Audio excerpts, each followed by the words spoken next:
Mari kita tolong orang, siapa tahu kita tolong malaikat. Iya, malaikat maut. Jadi jangan demotivasi itu. Lakukan saja. Apapun yang kamu perbuat, perbuatlah dengan segenap hatimu seperti untuk dan bukan untuk. Aku berkata kepadamu, kasihilah musuhmu, berbuatlah baik bagi yang membencimu, mintalah berkat bagi yang mengutuk, berdoa bagi yang mencacimu. Kalau pipi kirimu ditampar, berikan juga pipi kanan. Aku yang memilih kalian. Pembacaan Alkitab hari ini diambil dari Ibrani 13 ayat 1 sampai 3 yang berkata,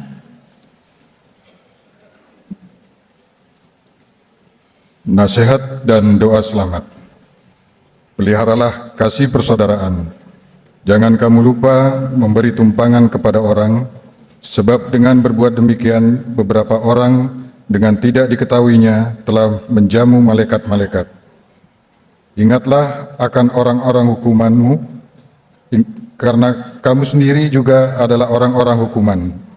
Dan ingatlah akan orang-orang yang diperlakukan sewenang-wenang, karena kamu sendiri juga masih hidup di dunia ini. Demikianlah pembacaan Alkitab. Hendaklah firman Tuhan dengan segala kekayaannya mendiami hati kamu dan ucaplah syukur kepadanya.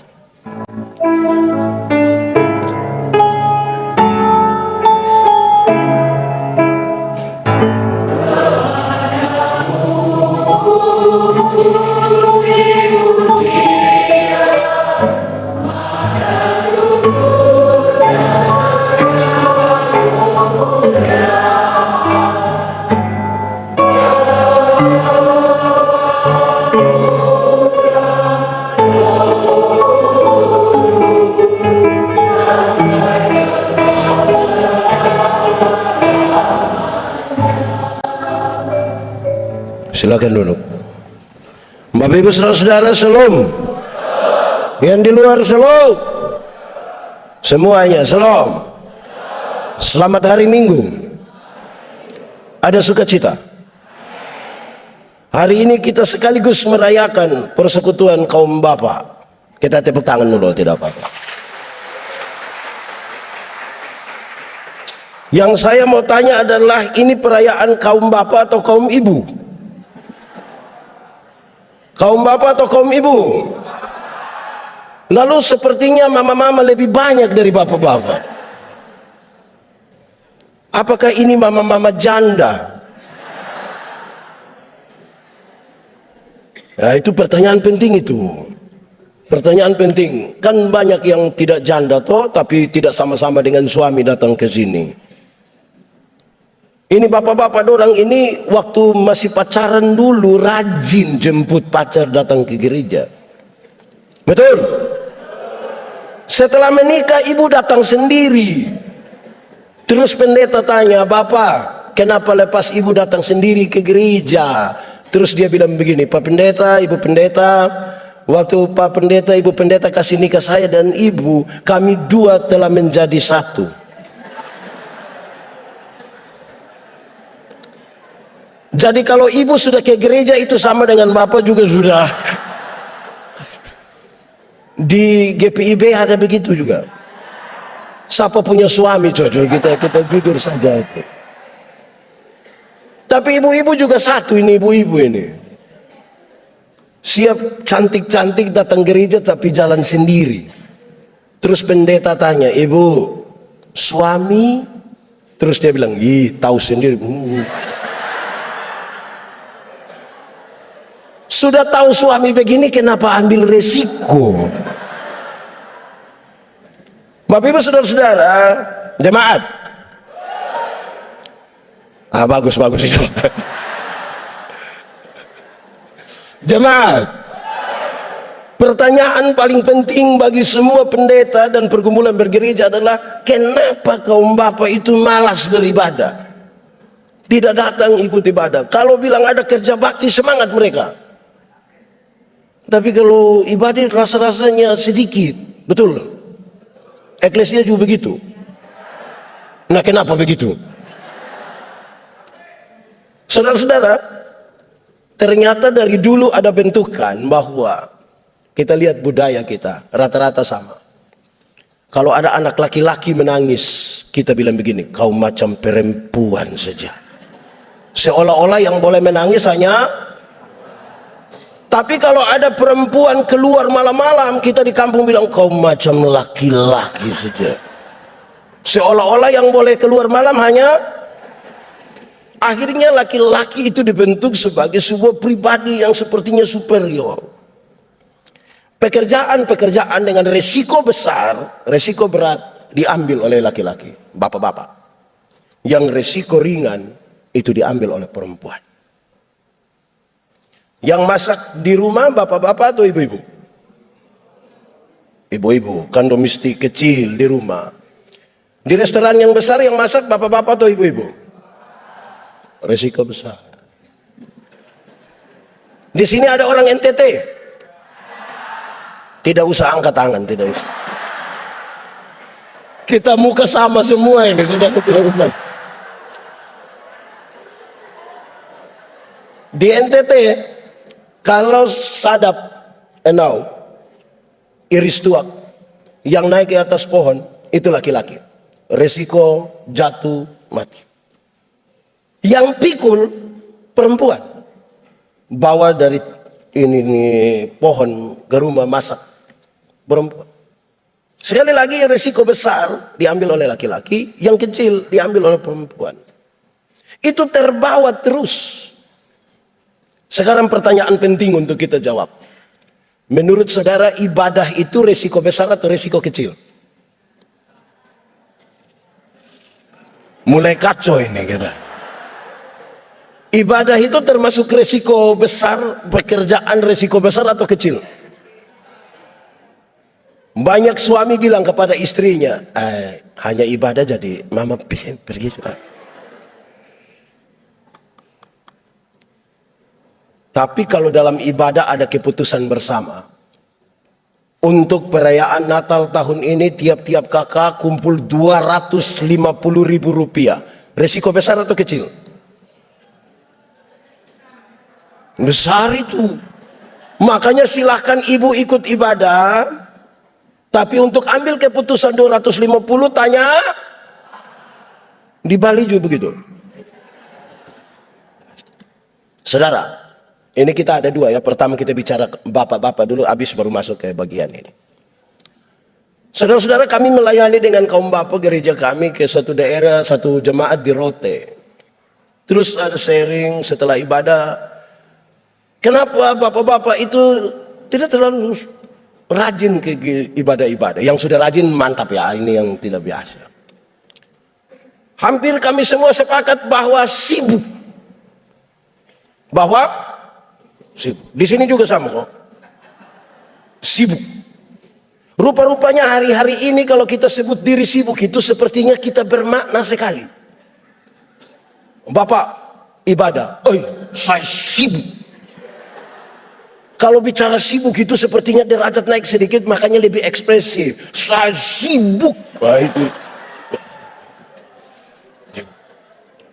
Setelah semua hampir sepakat mau akhiri ini sharing, seorang bapak bilang, Pak Pendeta saya bicara sedikit.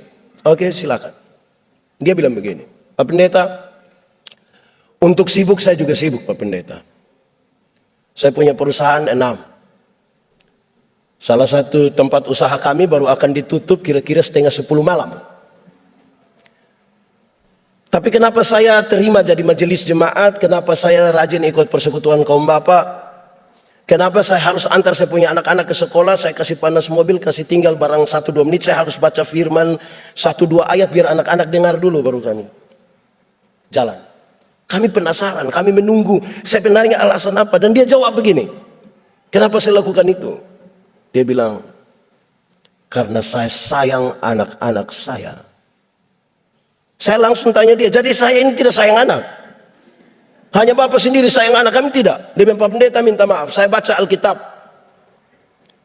Sampai satu waktu Tuhan ingin untuk menghukum Salomo. Karena Salomo buat kuil-kuil penyembahan untuk dewa-dewi dari istri-istrinya. Tuhan mau menghukum Salomo. Tapi kemudian Tuhan batal menghukum Salomo. Tuhan mengucapkan kalimat ini. Tuhan bilang begini, Salomo, oleh karena ayahmu Daud, aku tidak akan menghukum engkau. Pakai bahasa hari-hari dia bilang begini, Salomo, karena engkau punya bapak yang namanya Daud itu yang buat saya tidak jadi hukum engkau. Dia bilang, Pak Pendeta, waktu saya baca sampai di sini saya mengerti. Ternyata apa yang bapak-bapak lakukan diperhitungkan Tuhan bagi anak-anaknya. Ada amin. Bapak-bapak, sayang anak, beli handphone. Apa yang orang tua lakukan, apa yang bapak-bapak lakukan, Tuhan perhitungkan bagi anak-anaknya. Dalam sebuah pertemuan raya kaum bapak, saya diminta sebagai salah seorang yang membawa materi. Pertanyaan bapak-bapak ini menarik. Melihat kondisi di mana banyak bapak tidak bergereja, tidak ibadah, mereka bertanya begini, apa yang gereja buat, apa yang sinode buat, apa yang gereja buat, apa yang sinode buat, apa yang gereja buat, apa yang sinode buat. Saya catat banyak sekali. Waktu saya jawab, saya bilang begini, bapak-bapak, pertanyaan banyak tapi jawabannya kecil dan enteng saja. Apa itu? Saya bilang begini, bapak-bapak, pada waktu bapak-bapak dan ibu itu diteguhkan dalam pernikahan, hari itu juga saudara diteguhkan menjadi imam dalam keluarga. Pertanyaannya adalah, apakah fungsi imam dalam keluargamu dijalankan atau tidak? Kalau fungsi-fungsi imam dalam rumah tangga itu dijalankan, ini pertanyaan yang begini banyak ini tidak ada. Tapi karena bapak-bapak tidak menjalankan fungsi imam di rumah, akhirnya pertanyaan ini menjadi apa yang gereja buat, apa yang sinode buat. Kalau bapak-bapak melakukan fungsi imam di rumah, maka satu saat gereja akan mendapat nota bilang begini, minta maaf kami tidak terima ibadah rumah tangga. Kenapa? Karena kami tiap hari ibadah, tiap hari. Tapi karena bapak-bapak dilakukan, maka kita tanya, apa yang gereja buat, apa yang sinode buat? Kira-kira begitu. Bapak Ibu saudara-saudara, Tuhan Allah menciptakan manusia itu laki-laki dan perempuan. Aman toh? Ya. Saya kasih nikah satu pasang nikah. Yang laki-laki itu umur 65 tahun. 64 tahun. Yang perempuan umur 20 tahun. Ngeri itu. Saya tahu bahwa jemaat yang hadir itu mereka bicara tentang beda usia yang signifikan itu. Bedanya berapa tahun? 44 tahun. Dalam khotbahnya saya bilang begini. Dalam sebuah pernikahan, beda usia tidak penting. Tidak penting. Yang lebih penting adalah mereka harus beda jenis kelamin. Itu lebih penting. Untuk apa sama-sama umur 30 tahun tapi laki-laki semua? Itu pakai bahasa Kupang bilang kita bakorek-bakorek. Jadi biarlah berbeda. Amin. Lalu apakah Tuhan membiarkan itu? Supaya hanya laki-laki dan perempuan? Tidak. Ada pola yang Tuhan sengaja biarkan kepada manusia laki-laki dan perempuan itu untuk kelola, supaya rumah tangga mereka itu menjadi berbahagia. Saudara, sebuah penelitian bilang kalau kecantikan dan kegantengan menjadi ukuran, maka setiap 3 tahun kita mesti ganti pasangan. Kalau kecantikan menjadi ukuran, ini hasil penelitian ini. Kalau kecantikan, kemolekan, kegantengan menjadi ukuran sebuah pernikahan, maka setiap 3 tahun ganti istri. Saya 13 tahun, 14 tahun nikah, berarti minimal saya sudah 4 nih. Apalagi yang sudah 20 itu. Lalu bagaimana? Tuhan biarkan kira-kira ini. Saya bicara cepat di sini baru kemudian kita masuk di tema ini. Ada pola yang sengaja Tuhan izinkan supaya laki-laki dan perempuan itu kelola, biar ini hadiah bagi bapak-bapak semua. Pertama, soal pola berpikir. Laki-laki bapak-bapak itu cenderung rasional. Makanya bapak-bapak itu kalau bicara selalu bilang saya pikir, saya pikir, saya pikir. Sementara ibu-ibu lebih banyak pakai perasaan. Makanya ibu-ibu selalu bicara saya rasa, saya rasa, saya rasa. Bayangkan kalau menikah kira-kira 20 tahun baru papa hanya saya pikir, ibu hanya saya rasa. Lama-lama tetangga akan bilang sudah rasa. Karena itu saudara-saudara, kepada kita diberi ruang untuk mengelola antara yang dipikirkan dan yang dirasa. Hidup tidak bisa pakai perasaan saja. Penyeimbangnya adalah logika. Hidup juga tidak bisa pakai logika saja. Penyeimbangnya adalah perasaan. Untuk itulah kita hidup sebagai bapak-bapak dan saya melayani di Sabu. Kami ibadah rumah tangga hari Senin, hari Rabu, hari Jumat. Kami kalau pergi itu tikar besar sudah mereka buka, kami duduk bersila semua, kami mulai beribadah. Rayon itu berkumpul kami ibadah. Tempat di mana pendeta atau pemimpin ibadah lainnya duduk, itu dikasih lampu yang paling besar. Saya satu hari pergi, jemaat sudah banyak, kami mulai ibadah, duduk bersila beribadah. Saya mulai berkhotbah, saya lihat mereka senyum-senyum. Saya yakin ini khotbah pasti. Yang menarik, kami sudah habis ibadah, mereka masih senyum-senyum. Akhirnya saya tanya, jemaat, kamu senyum-senyum apa? Dorang tambah senyum lagi. Saya tanya seorang diaken, Welmin Ceriu namanya. Saya panggil dia pakai dia punya panggilan kampung. Nadau, kamu senyum-senyum apa? Dia ambil cepat-cepat satu pena, tulis di kertas kecil, dia antar ke saya. Saya penasaran betul itu. Ternyata waktu saya buka dia tulis begini, maaf, Bapak punya resleting tidak tarik.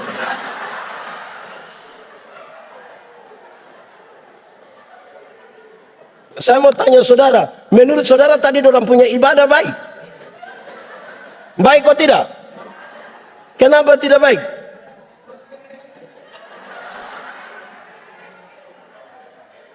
Saudara, persoalannya hanya soal pada perasaan. Kita gagal mengelola itu. Kita gagal mengelola banyak sekali hal dalam persekutuan. Kedua, soal pola bekerja. Laki-laki itu cenderung pekerja tunggal. Kita bapak-bapak ini hanya pergi ke kantor saja, tapi waktu kita pulang kita rasa kita sudah kerja seluruh dunia dan segala isinya.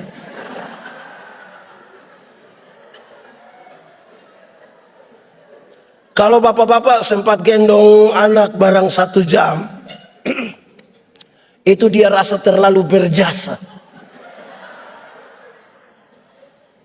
Ibu pulang dia bilang, "Mah, tolong gendong adik dulu." Papa, saya mau ke teman-teman, kasih tinggal kami sendiri. Loh, tadi saya sudah gendong adik itu 1 jam. Karena polanya tunggal. Ibu-ibu itu polanya jamak. Ibu-ibu itu bangun pagi bisa siap anak-anak ke sekolah, bisa masak untuk makan pagi, sarapan, untuk makan siang, bisa sambil setrika, siap suami ke kantor, bisa sambil foto-foto, update status, semuanya jadi itu. Polanya jamak. Bukan untuk dibandingkan. Saudara, kalau ada acara-acara macam kemarin, ada bapak-bapak yang jadi ketua, jangan coba-coba telepon waktu kita di jalan. Kita telepon, "Bapak, bagaimana?" Dia hanya jawab satu kata, "Beres." Nanti pas habis beres baru ibu-ibu akan beres apa? Dan dia tidak detail. Jemaat, pernah kesualayan dengan suami? Ya ibu-ibu jawab, jangan bapak-bapak juga jawab. Pernah, waktu mau bayar 53.500. Kalau ibu yang bayar, ibu akan bilang begini, berapa? 53.500. Dia buka dompet, ambil duluan 50. Berapa? 3.500. Dia cari lagi 3.000 lagi dia. Berapa lagi? Ah ya, betul. Kalau bapak-bapak yang bayar pakai 100. Soal pola. Bapak-bapak itu kalau tamu baru sampai tangga terakhir di emper, dengan yakin sekali bapak akan bilang, "Mama, kopi." Padahal kopi tidak ada. Terus habis ibu bilang begini, "Papa, lain kali itu coba tanya kita dulu." Dengan santai bapak kami, "Kok saya sudah beli itu?" "Iya Pak, itu 6 bulan lalu." Bapak pikir beli 1 hari untuk seumur hidup kan? Bukan karena apa? Karena memang polanya enggak. 3. Soal pola berbicara. Laki-laki cenderung pendiam. Secerewet-cerewetnya laki-laki dia masih disebut pendiam. Makanya kalau ada laki-laki terlalu cerewet di Kupang, orang bilang kau punya mulut seperti perempuan saja. Sebuah penelitian mengatakan seorang laki-laki bicara 1 hari kira-kira 7.000 kata. Berapa ribu? Tapi seorang perempuan 1 hari kalau bicara minimal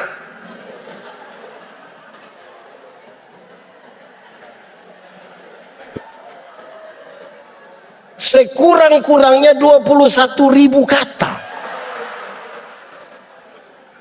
Bapak 7.000, mama. Bayangkan pagi-pagi papa sudah ke kantor, anak-anak ke sekolah, mama mau 21.000 dengan siapa? Rata-rata papa pulang kantor jam 5.6 ya. Ibu rencana mau kasih keluar duluan yang 3.000. Ibu sambut papa di pintu, pas buka ibu bilang, "Pak, di kantor tadi baik." Terus papa bilang, "Kau kepala kantor?" Kalau kita punya komunikasi macam begini, bahaya. Amin kok. Tempat berkomunikasi yang baik itu ada di meja makan. Bapak-bapak jangan terlalu seringlah makan di luar sampai lupa makan sama-sama dengan saya. Kita akan bicara tentang kemurahan hati, tapi kalau tidak di rumah tidak bisa. Di meja makan itulah kesempatan kita bertanya-tanya. "Mama, kenapa ini sayur garam semua?"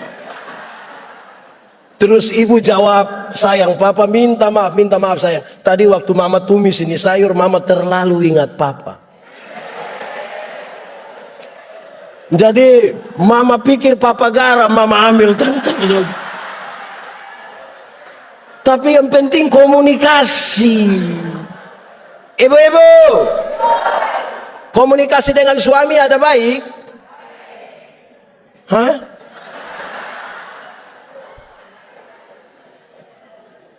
Handphone telah berhasil mendekatkan yang jauh dan menjauhkan yang. Tanya itu anak laki-laki, "Kau laki-laki di sekolah dapat berapa?" "Saya dapat 10 bapak." "Engkau seperti engkau punya bapak. Engkau bapak sekali." Yang perempuan, "Kau di sekolah dapat berapa?" "Papa, tadi matematika susah papa, jadi kakak dapat 3. Aduh, kok macam ibu punya keluarga saja. Komunikasi. Jemaat, di meja makan itu lepas itu handphone semua, lepas. Apalagi kalau bunyi terus dia sengaja ambil melangkah agak jauh baru dia bilang, "Halo." Kalau itu terjadi, "Hai istri, aku berkata kepadamu." Curiga sudah. Rahasia negara apa yang bicara harus sampai bisik-bisik. Terakhir untuk bagian ini, khotbah belum mulai ini.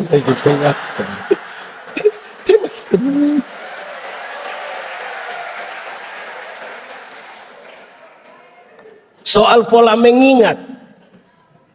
Laki-laki, bapak-bapak itu cenderung cepat lupa. Kami bapak-bapak ini berkunci mobil begini. Tek. Dia jalan 30 langkah terus tidak tahu saya sudah kunci belum. Dia balik gitu.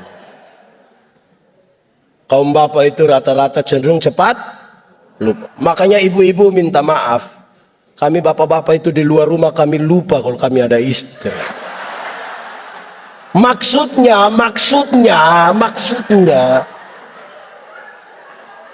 Maksudnya kami bisa bercerita dengan teman sampai lupa kalau ibu tunggu di rumah. Jangan terlalu negatif dulu. Rumah tangga hancurin kan terlalu negatif itu. Bapak-bapak cenderung cepat lupa. Tapi yang perempuan, yang ibu-ibu itu ingatannya tajam sekali. Setajam. Oh, tahu juga.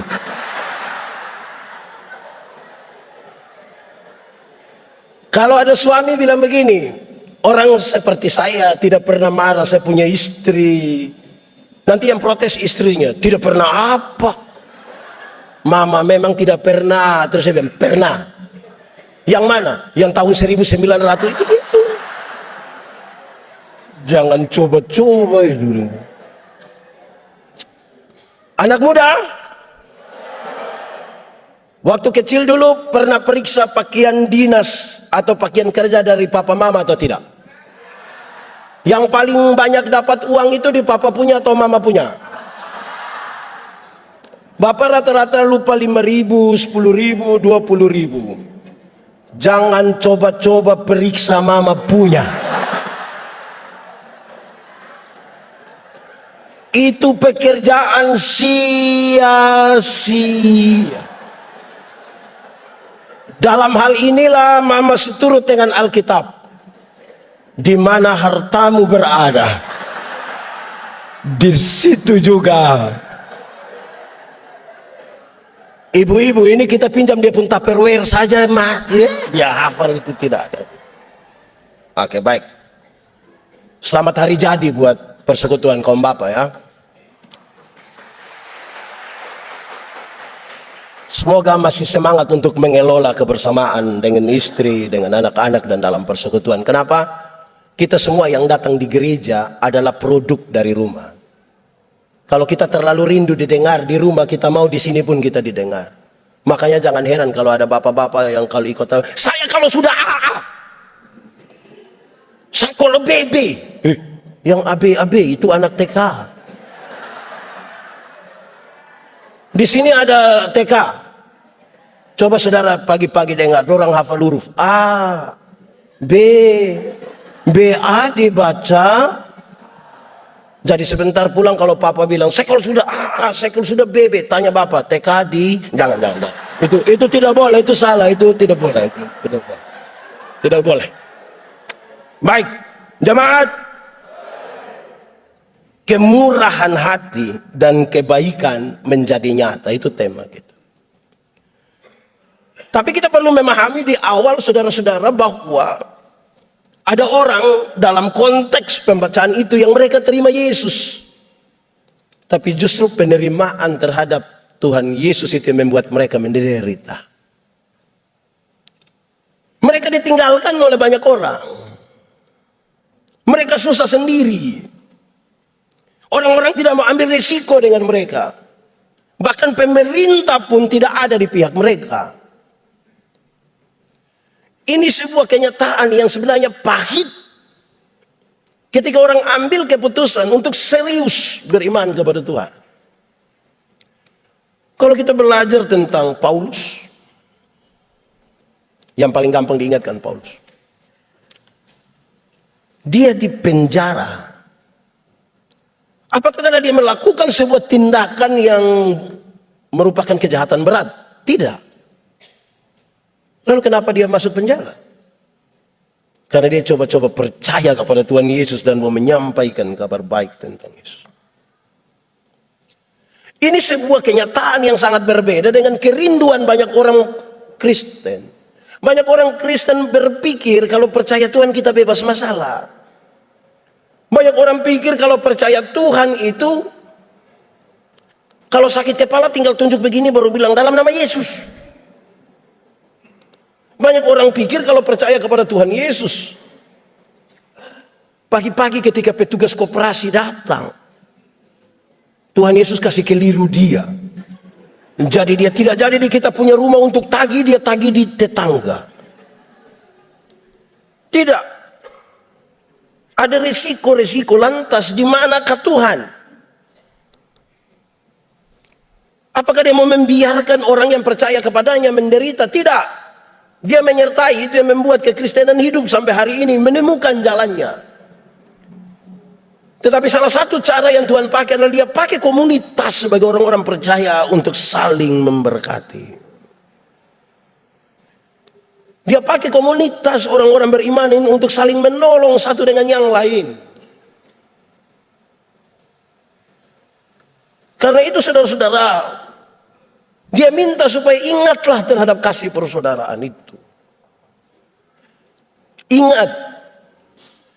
Kasih yang benar-benar didasarkan pada apa yang menjadi kasih Allah akan dunia ini. Mari kita hafal. Jemaat boleh ikut. Kasih ialah kebaikan, tidak terpatahkan oleh apapun,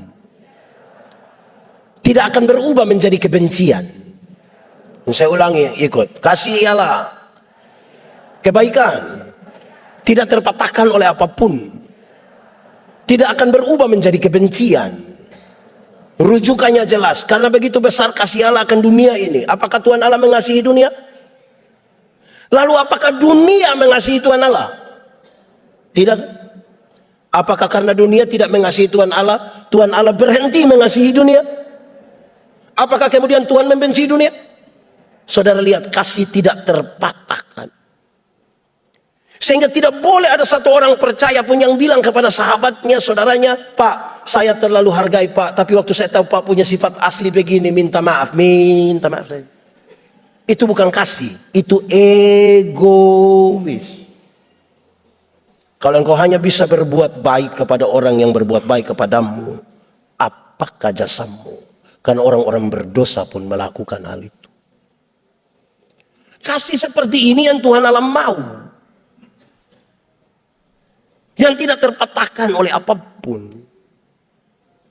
Yang paling gampang untuk kita memahami kasih ini, coba kita tanya ibu-ibu dulu. Ibu-ibu, di sini tidak ada ibu-ibu. Ini SMP semua. Ibu-ibu, melahirkan itu sakit atau tidak? Sakit. Mau melahirkan normal atau abnormal tetap sakit. Ya, sesar itu kan abnormal. Waktu ibu sakit melahirkan, kan kami suami hanya di luar baru bilang, Yesus. Sudah beginilah dia bayangkan, kira-kira ini anak muka seperti siapa? Anak-anak, waktu kamu baru lahir, kamu tidak tahu apa-apa, kamu hanya bisa menangis. Setiap kali kamu menangis, orang tua hanya pikir kalau bukan basah pasti lapar. Anak-anak punya jam tidur, orang tua punya jam bangun. Orang tua punya jam tidur, anak-anak punya jam bangun. Orang tua tidak tidur karena kamu. Di jam 2:30 subuh masih banyak orang tua. Betul? Sempoyongan tidak bisa tidur ini, seringkali ibu-ibu dipaksa lagi menjadi penyanyi. Makanya ibu-ibu punya lagu seringkali tidak bisa dipertanggungjawabkan. Kalau tidak bobo digigit, padahal justru kalau anak bobo itu baru nyamuk gigit. Kalau anak lari-lari nyamuk. Tapi sudahlah, anak-anak, kamu tidak bisa bicara. Orang tua ajar kamu bicara satu-satu suku kata. Ma, pa. Waktu mereka mulai SMP, SMA, tolong jawab orang tua. Dorang ada suka bicara sama papa mama? Kenapa lihat saya? Jawab. Waktu orang SMP SMA suka bicara sama papa mama, lebih suka bicara dengan pertanyaannya kepada orang tua, siapa suruh kasih makan dorang? Kenapa kasih makan dorang? Karena apa? Kasih tidak terpatahkan. Anak-anak, kamu tidak bisa jalan dulu. Orang tua pegang di tangan sambil latih berjalan.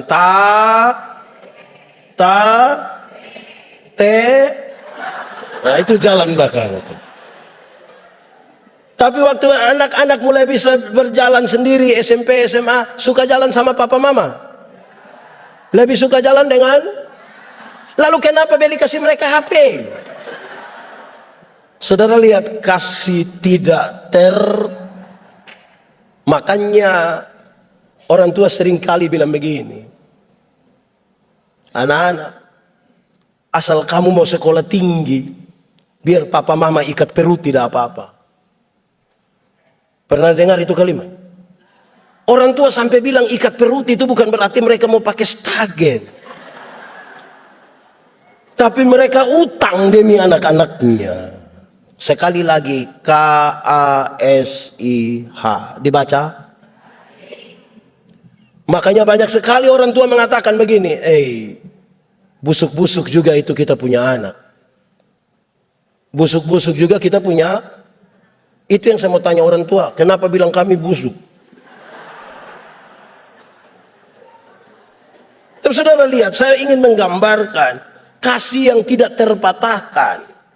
Dia bukan pencitraan, itu kasih yang Tuhan mau. Baru kemudian dia nasihat, berilah tumpangan. Dalam kasih yang seperti itu, kamu beri tumpangan kepada orang lain. Karena tidak gampang memberi tumpangan, apalagi di kota. Kita lagi sibuk dengan pekerjaan, tak? Sudah sibuk lagi baru mama mantu datang lagi. Ini belum orang lain ini. Mama mantu datang, kita langsung cepat-cepat tanya, ma berapa lama ma? Tapi di Bali ini dengan mama mantu aman-aman semua. Ya kan dia tidak datang. Kalau tidak kuat kita terbeban. Apalagi kita akan menolong orang yang tidak punya hubungan apa-apa dengan kita. Hanya karena kita sama-sama percaya kepada Yesus. Siapa yang berani setotal itu? Kalau tidak dibangun di atas sebuah kekuatan kasih seperti Allah mengasihi kita. Mungkinkah itu? Mungkin. Mungkin. Saya suka tema ini, kemurahan hati. Ada unsur dari buah roh, yaitu kemurahan hati. Apa maksudnya? Saudara, ada orang yang sangat baik. Yang baik yang saya maksud itu adalah dia selalu rajin gereja, tidak punya masalah dengan tetangga, tidak punya masalah dengan ipar-ipar, mama mantu, bapak mantu. Dia sangat baik di situ. Tetapi itu orang punya sekikir tidak ada dua. Sekikir sekali. Itu yang dimaksud dengan orang yang tidak punya kemurahan hati. Bermurah hatilah sedikit,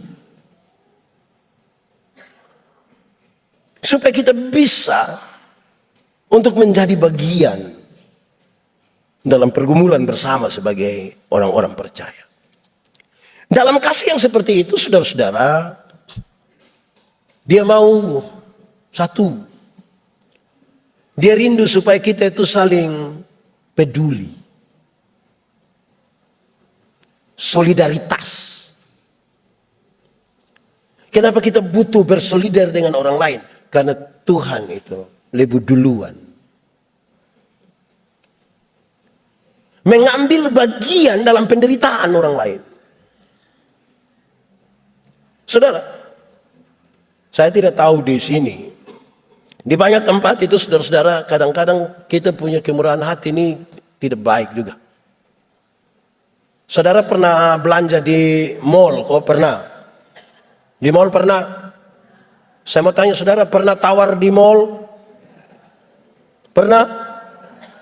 Ada yang berani tawar, pasti kita marah, dia kok bikin malu-malu saja. Beli di mall tidak tawar. Pemilik mall itu orang kaya atau orang miskin? Saudara lihat, beli di orang kaya tidak tawar. 99.900, kita ambil 100.000 kasih. Dia kasih kembali permen satu, kau dapat saja, jangan ukur saya. Di orang kaya tidak tawar. Tapi kalau pagi-pagi kita keluar rumah lihat nenek-nenek, kalau kami di kampung kan ada orang bawa sayur begitu toh. Nenek-nenek jual sayur, ini nenek ini susah. Mungkin dia pulang jual sayur sudah mati dia mungkin. Itu tawar atau tidak? Tawar. Dia punya tawaran itu mengerikan. Nenek, sayur berapa? Ini nenek sudah senang, 3.000. Dia sengaja kaget, hah? 3.000? Bisa 9.000? Kadang-kadang tambah satu kalimat di belakang. Bisa 9.000 kah? Nenek dong tanam sendiri juga. Itu kalau saya yang jual, saya bilang bawa saja. Gratis, tidak usah. Tawar sayur 3.000 jadi 9.000 padahal turun dari mobil Innova. Di tangan kiri ada Samsung terbaru, di tangan kanan ada iPhone terbaru, masih ada lagi Nokia di dalam tas. Rantai salib berat 1 kilo. Tawar sayur 3.000 jadi 9.000 itu. Jemaat, mulai besok tawar sayur itu terbalik dari itu. Tanya itu nenek, nenek, yo sayur berapa? 3.000. Maaf, bisa 3.000?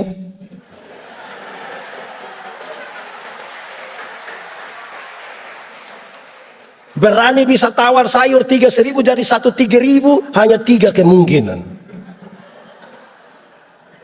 Kemungkinan pertama itu orang punya solidaritas sosial yang sangat kuat, pantas ditiru, pantas dipuji. Tapi yang kedua mungkin makam puji. Atau mungkin yang ketiga gila mungkin. Jadi kita menentukan solidaritas. Pemuda.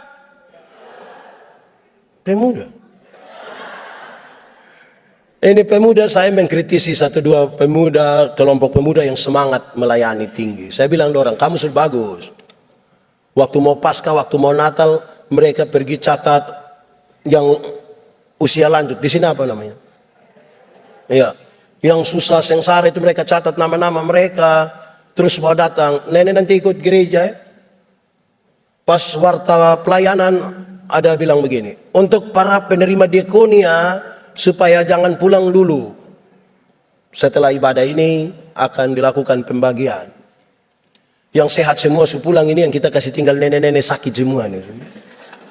Mulai mereka panggil satu-satu, Nenek Manobe. Nenek jalan begini kan dia susah gitu. Terus kita ambil kantong plastik merah isi beras, isi gula, isi semua, kan nenek setengah mati gini. Terus nenek setengah mati, nenek kita foto dulu, kita pemuda. Kalau antar saja ke rumah bisa kok tidak? Kalau kepentingan dokumentasi fotonya di rumah bisa kok tidak? Lalu kamu panggil saya pun nenek datang sini supaya apa?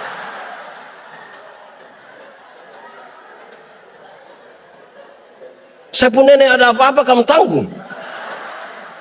Jadi solidaritas itu yang sungguh, supaya kita tidak membangun pencitraan soal itu. Melayani yang betul-betul dalam kasih yang seperti tadi penjelasan itu, saudara. Maka kita banyak sekali karena mereka tidak disukai sebagai orang-orang percaya. Dicari-carilah kesalahan-kesalahan mereka. Hak-hak mereka itu tidak dapat. Dalam kasih Perjuangkanlah juga. Jadi bukan sekedar solidaritas. Perjuangkanlah juga hak-hak mereka. Kan itu penting bagi sebuah persekutuan. Itu penting untuk menunjukkan bahwa kita adalah bagian sebagai tubuh Kristus. Saya minta saudara supaya berhati-hati ketika saudara membaca, karena tanpa sadar beberapa orang telah melayani malaikat-malaikat. Saya minta saudara hati-hati, maksudnya begini, jangan dengan motivasi itu saudara melayani orang lain. Mari kita tolong orang, siapa tahu kita tolong malaikat. Iya, malaikat maut. Jadi jangan demotivasi itu. Lakukan saja. Apapun yang kamu perbuat, perbuatlah dengan segenap hatimu seperti untuk dan bukan untuk jemaat. Ingat, tidak semua yang baik, semua yang kelihatan baik itu dibangun di atas motivasi yang benar. Belum tentu. Ingat, tidak semua senyum tulus. Saya datang, saya bilang, selum. Saudara bilang, selum. Saya lewat baru saya paru. Baik. Jadi ini dia mau nasihat yang benar ini. Supaya betul-betul kita pakai kemurahan hati dengan benar. Saya berkhotbah di bank-bank semua yang ada di kota Kupang. Saya bilang begini. Ini ibu-ibu yang kerja di bank ini cantik-cantik semua. Mau lihat jauh atau lihat dekat tetap cantik. Mereka pakai pakaian bagus-bagus, kerja di dalam ruangan ber-AC, tertata rapi lagi. Woi, kita pergi ke bank itu macam tidak mau pulang. Macam mau lihat-lihat terus dalam punya muka itu. Kita baru naik di tangga terakhir dengan santun sekali mereka bilang begini. Selamat siang. Ada yang bisa kami bantu? Terus saya tanya orang, ibu-ibu, siapa yang di rumah ketika dia bangun pagi lihat suami pas bangun terus dia bilang selamat pagi? Ada yang bisa kami bantu? Lakukanlah sesuatu seperti untuk terakhir sudah. Saya suara hilang ini. Tema kita mengatakan kebaikan menjadi nyata. Kebaikan itu apa? Kebaikan itu respon. Respon dari apa? Kasih karunia. Kasih karunia itu pemberian cuma-cuma, dan kasih karunia Allah kepada kita adalah ketika dia memberi Yesus Kristus berkorban bagi kita. Amin. Saudara, saya mau pakai contoh begini. Ini adik yang di depan, nama siapa saya? Siapa? Moe. Nama siapa? Putra. Saya dapat dia punya nomor telepon. Saya telepon dia, Putra, sebentar malam jam 12 ketemu saya dulu di depan kantor Gubernur Bali. Kira-kira dia mau ketemu ke tidak? Dia mau ketemu ke tidak? Saya pergi ke dia punya rumah, ada ayam satu. Kira-kira dia mau kasih saya ke tidak? Tidak kasih.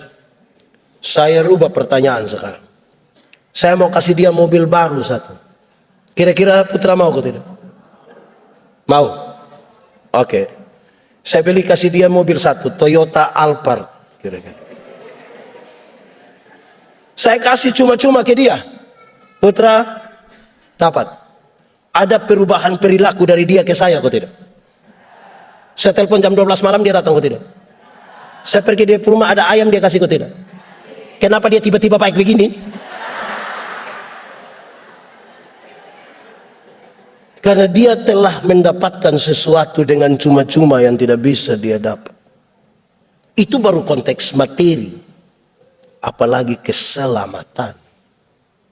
Mestinya setiap orang yang tahu bahwa Tuhan Yesus telah berkorban bagi dia, menyiapkan surga yang kekal itu bagi dia, dan itu dia dapat dengan cuma-cuma. Kebaikan hati itu sesuatu yang nyata, real,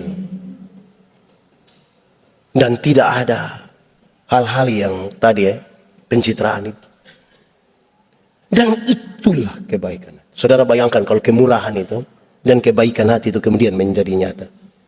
Bukankah kita sementara membangun sebuah komunitas di mana tanda-tanda kerajaan sorga itu ada pada kita?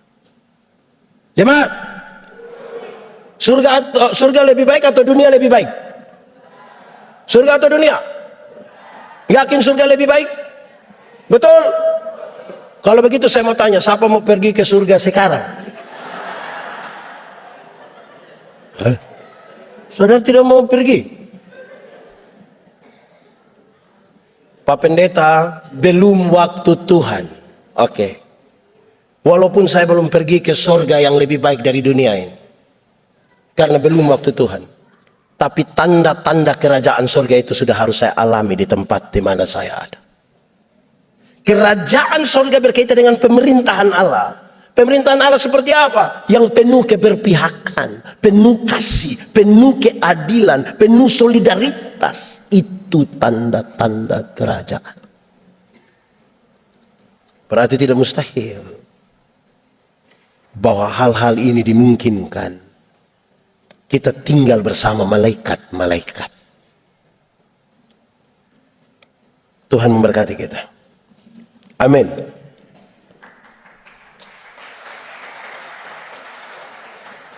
Aku berkata kepadamu, kasihilah musuhmu, berbuatlah baik bagi yang membencimu, mintalah berkat bagi yang mengutuk, berdoa bagi yang mencacimu. Kalau pipi kirimu ditampar, berikan juga pipi kanan. Aku yang memilih kalian.